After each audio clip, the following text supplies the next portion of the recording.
皆さん、こんにちは。レンのポッドキャストへようこそ。元気ですか？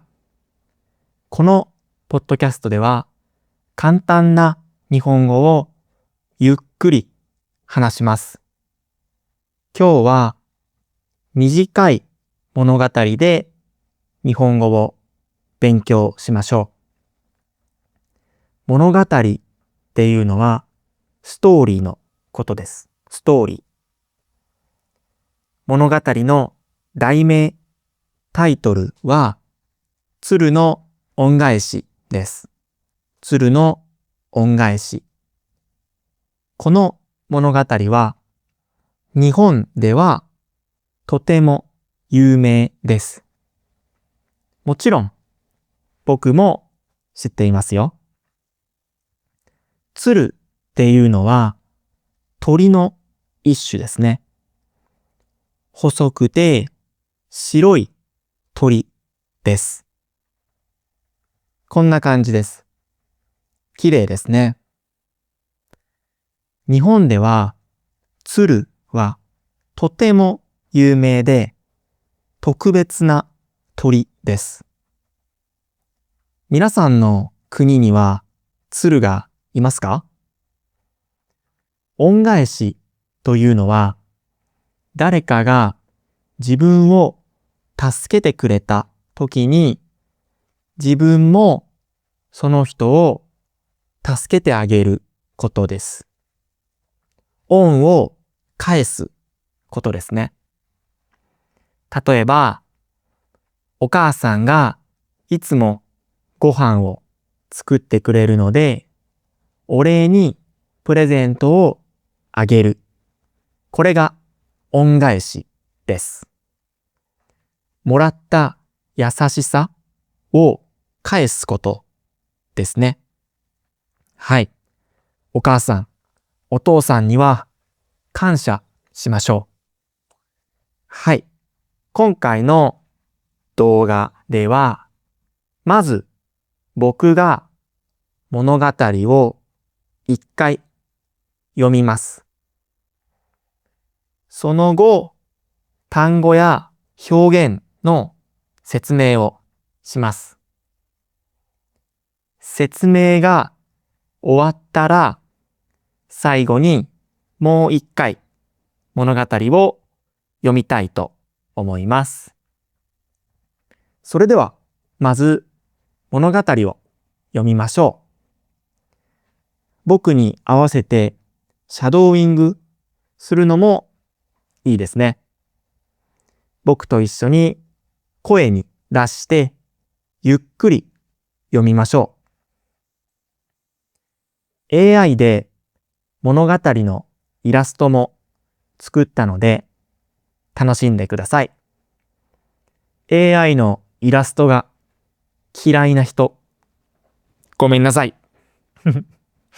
それでは始めます。鶴の恩返し。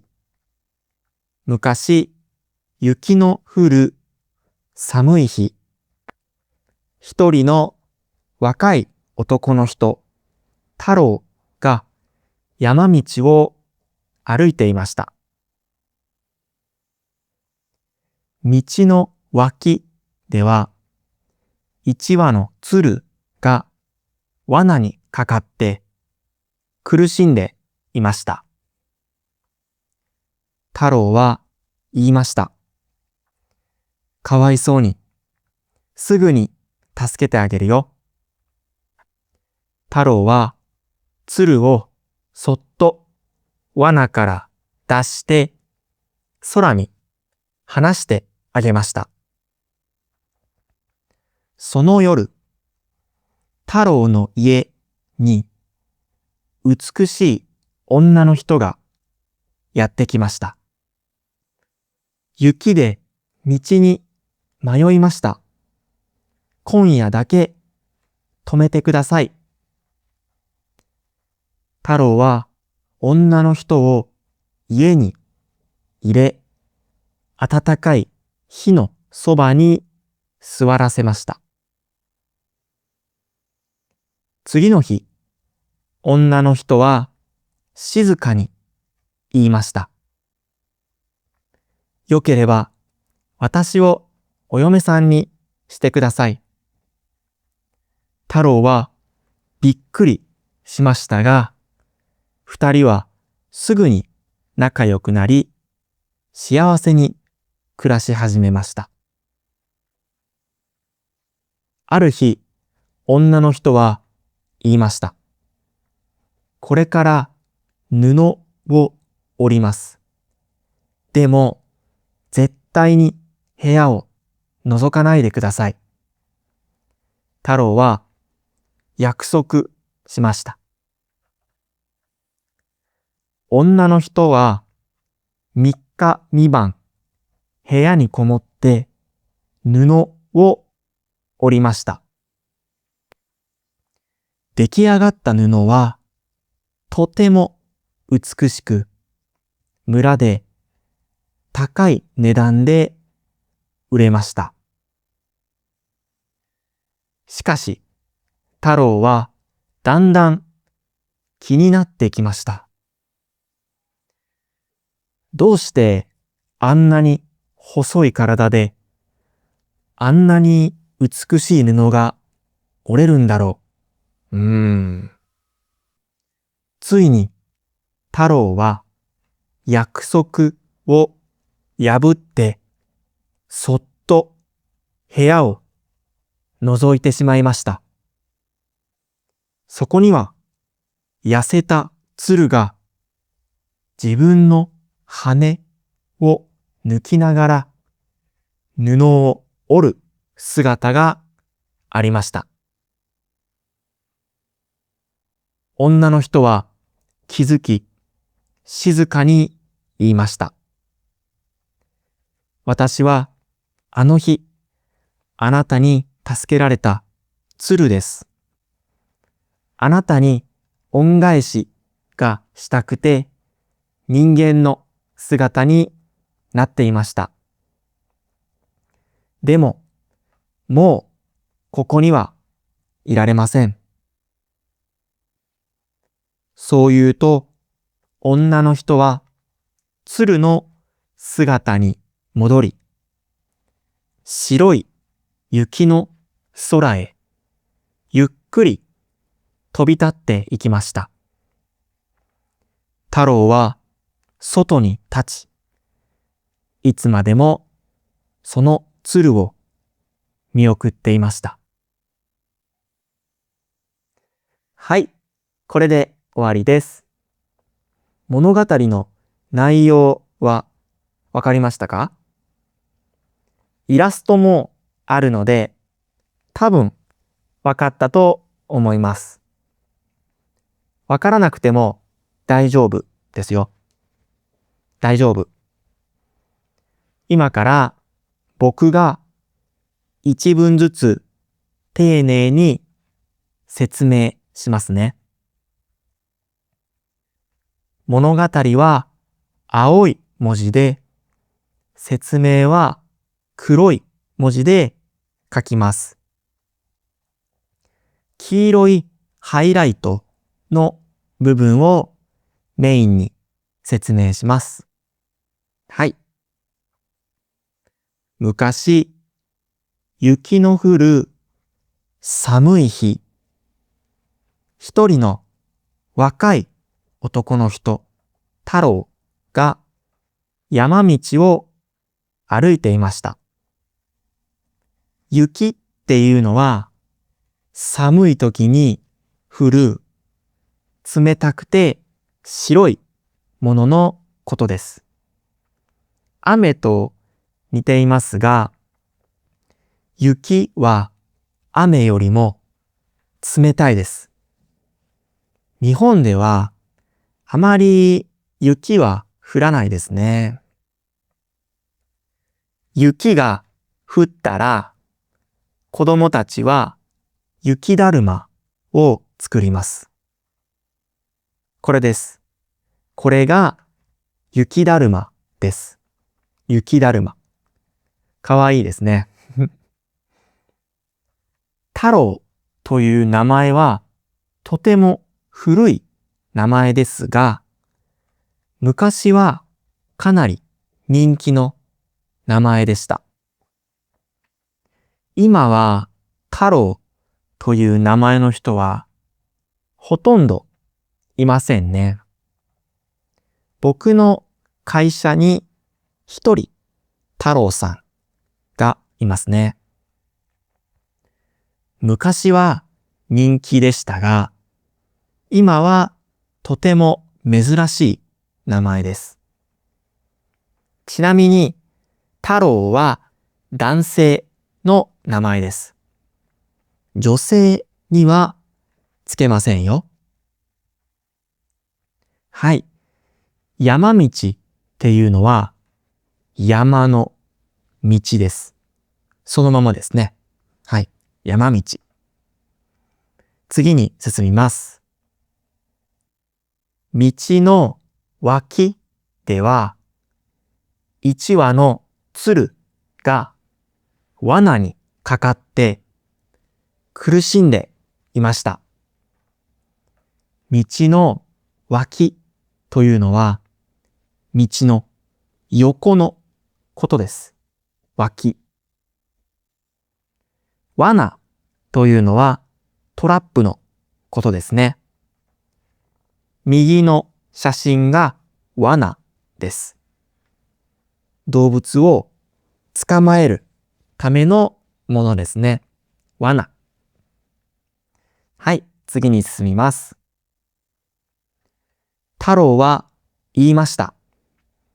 かわいそうに、すぐに助けてあげるよ。かわいそうというのは何かを見て助けてあげたいと思うことです。同情することですね。例えば、転んで泣いている子供がいたら、かわいそうって思います。はい。太郎は鶴をそっと罠から出して空へ離してあげました。そっとというのは静かにゆっくり優しくという意味です。例えば部屋で誰かが寝ていたらそっとドアを閉めますよね。うるさくならないように、起こさないように、そっと閉めます。話してあげるは、自由に動けるようにすることです。例えば、釣りをしているとき、小さな魚は離してあげますよね。海に返して自由にさせますよね。僕は釣りをしたことがないですが、多分そうですよね。はい。次に進みます。その夜、太郎の家に美しい女の人がやってきました。雪で道に迷いました。今夜だけ止めてください。はい。雪が降っていると、道がわからなくなりますよね。道に迷うというのは、どの道に行けばいいかわからないことです。自分がどこにいるのかわからないこと。それが迷うです。今夜だけというのは、今日の夜、一度だけ、一回だけという意味です。泊まるというのは、そこで夜を過ごすこと。寝ることです。旅行するときはホテルに泊まると思います。もし自分の家に女の人が来て泊めてほしいって言われたら、皆さんどうします？僕は多分断りますね。ちょっと怖いです。物語の男性はとても優しいですね。はい、次に進みます。太郎は女の人を家に入れ、暖かい火のそばに座らせました。そばというのは近くのことです。火の近く、火のそばに座らせています。火っていうのはファイヤーです。赤色の熱いやつです。火。次の日、女の人は静かに言いました。よければ私をお嫁さんにしてください。太郎はびっくりしましたが、二人はすぐに仲良くなり、幸せに暮らし始めました。これすごいですね。2日しか会ってないのに結婚してしまいました。早すぎませんか？はい、このお話はフィクションなので、まあ、いいか。うん。はい。静かにというのは小さい声でという意味です。小さい声。小さい声ね。大きな声ではなく、静かに話す。自分の秘密を話すときは、静かに話すと思います。お嫁さんというのは、結婚する女性のことです。お嫁さんにしてくださいというのは、私と結婚してくださいということですね。妻や奥さんとも言います。ワイフのことですね。ワイフ。皆さんは結婚していますか？僕はまだ結婚していませんよ。いつか結婚したいですね。はい。ある日、女の人は言いました。これから布を織ります。でも、絶対に部屋を覗かないでください。太郎は約束しました。布を織るというのは布を作ることです。布は糸からできていますよね。糸。糸から布を作ることを布を織ると言います。少し古い表現ですね。僕は布を織ったことがないです。皆さんはありますか？覗くというのは隠れて見ること。覗く。覗く。気づかれないように見ること。あまりいいことではないですよね。覗くことは悪いことです。うん。犯罪になることもありますね。トイレとかシャワーを覗くことは犯罪ですね。絶対覗いてはいけませんよ。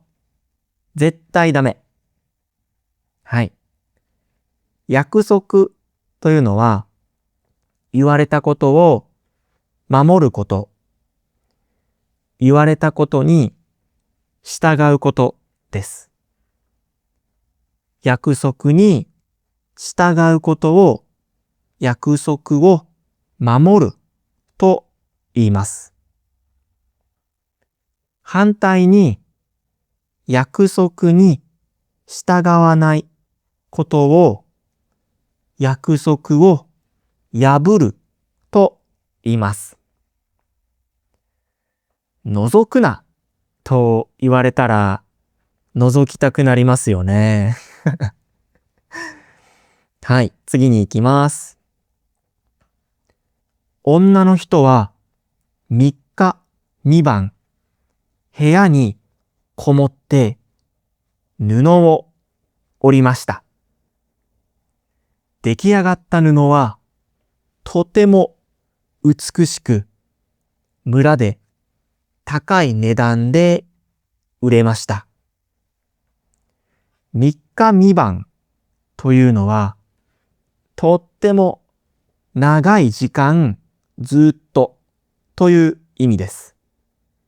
3日3晩ゲームするとか、3日3晩日本語を勉強するとかですね。たくさんの時間何かをすることです。3日3晩。部屋にこもるというのは、外に出ずにずっと部屋にいることです。僕も休日は部屋にこもっています。部屋にこもってアニメを見ています。雨の日は皆さんも部屋にこもりますよね。はい。次に進みます。しかし、太郎はだんだん気になってきました。どうしてあんなに細い体であんなに美しい布が織れるんだろう。ついに太郎は約束を破ってそっと部屋を覗いてしまいました。はい。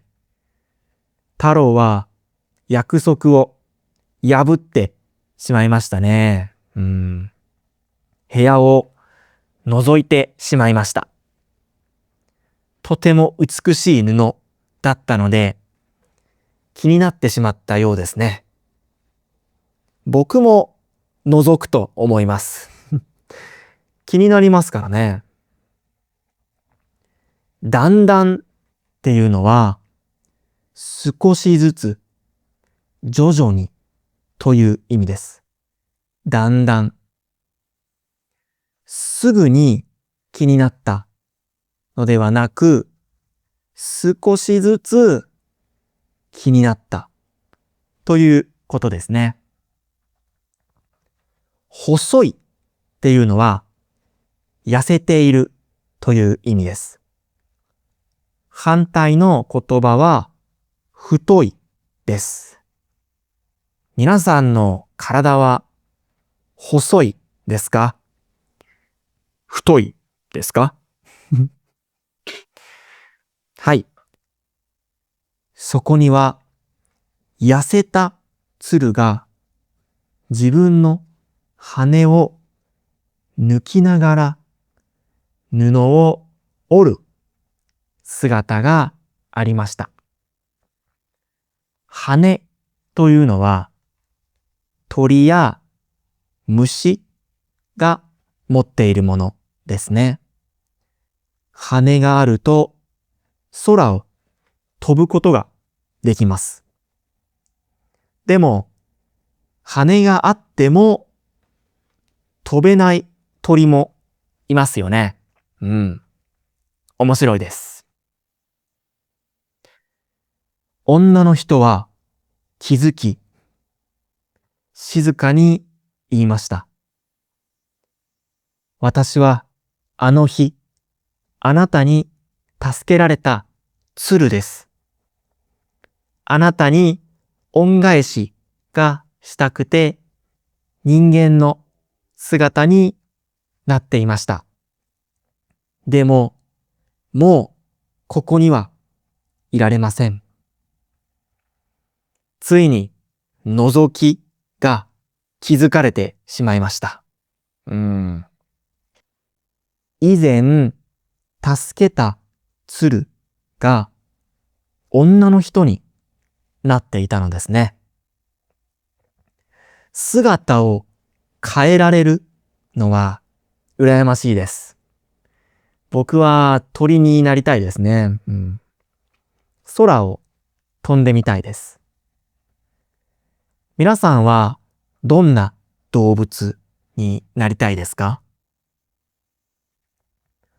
恩返しというのはお礼に何かすることです。最初に説明しましたね。この鶴は助けてもらった恩返しに布を作っていました。はい。次で最後です。そう言うと、女の人は鶴の姿に戻り、白い雪の空へゆっくり旅立っていきました。太郎は外に立ち、いつまでもその鶴を見送っていました。鶴が帰ってしまいました。太郎が約束を破ったので怒ったのでしょうか。約束は守らないといけませんね。太郎は悲しい気持ちで飛んでゆく鶴をずっと見ていました。太郎、かわいそう。はい。以上が物語の説明です。最後にもう一度物語を読んで終わりたいと思います。少しスピードを上げて早く読みますね。では、いきます。鶴の恩返し。昔、雪の降る寒い日、一人の若い男の人、太郎が山道を歩いていました。道の脇では一羽の鶴が罠にかかって苦しんでいました。太郎は言いました。かわいそうに、すぐに助けてあげるよ。太郎は鶴をそっと罠から出して空へ放してあげました。その夜、太郎の家に美しい女の人がやってきました。雪で道に迷いました。今夜だけ止めてください。太郎は女の人を家に入れ、暖かい火のそばに座らせました。次の日、女の人は静かに言いました。よければ私をお嫁さんにしてください。太郎はびっくりしましたが、二人はすぐに仲良くなり、幸せに暮らし始めました。ある日、女の人は言いました。これから布を織ります。でも、絶対に部屋を覗かないでください。太郎は約束しました。女の人は3日3晩部屋にこもって布を織りました。出来上がった布はとても美しく、村で高い値段で売れました。しかし、太郎はだんだん気になっていきました。どうしてあんなに細い体で、あんなに美しい布が織れるんだろう。ついに太郎は約束を破って、そっと部屋を覗いてしまいました。そこには痩せた鶴が自分の羽を抜きながら布を織る姿がありました。女の人は気づき、静かに言いました。私はあの日あなたに助けられた鶴です。あなたに恩返しがしたくて人間の姿になっていました。でも、もうここにはいられません。そう言うと、女の人は鶴の姿に戻り、白い雪の空へゆっくり飛び立っていきました。太郎は外に立ち、いつまでもその鶴を見送っていました。はい。ストーリーはわかりましたか？楽しかったですか？つまらない？正直、この物語は短すぎますよね。あんまり面白くないかも。楽しんでくれたら嬉しいです。もし楽しかったらコメントを書いてくださいね。コメントを読むのすごく楽しいです。この動画が人気だったら他の物語も読もうかな。それでは今日の動画はこれで終わります。見てくれてありがとうございました。バイバーイ。